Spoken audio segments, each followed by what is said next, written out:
The Sanibel Causeway, an iconic lifeline connecting Sanibel Island to the mainland of Florida, has long stood as a testament to human engineering amidst the beauty and power of nature. Constructed in 1963, this 3-mile series of bridges and man-made islands opened up the barrier island to greater accessibility, transforming it from a quiet, isolated paradise into a vibrant community and sought-after tourist destination. For decades, the causeway has endured the elements, withstanding countless storms that tested its resilience. However, the full force of nature's wrath was unleashed on August 13, 2004, by Hurricane Charley, a Category 4 storm.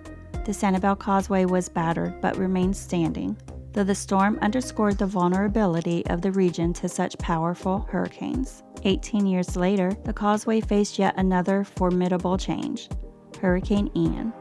On September 28, 2022, Hurricane Ian, one of the most devastating storms to hit Florida in recent memory, struck the region as a Category 4 hurricane. The causeway, along with much of Sanibel Island, bore the brunt of Ian's fury. The storm surge and relentless winds caused significant damage to the causeway, washing away sections of the road and compromising its structural integrity. In the aftermath of Hurricane Ian, the causeway's closure severed the critical link between Sanibel Island and the mainland, leaving the island community cut off and in need of urgent repair.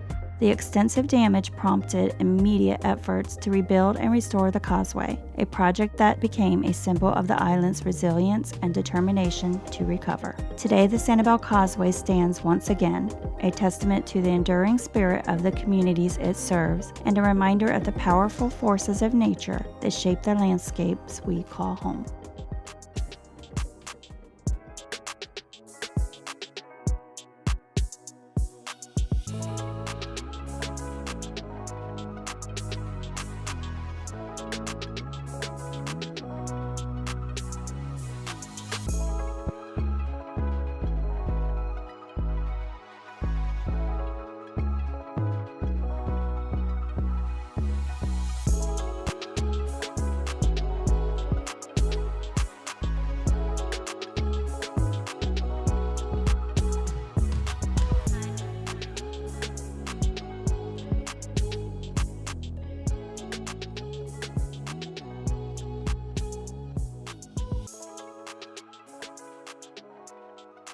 This has been a Digital 410 production.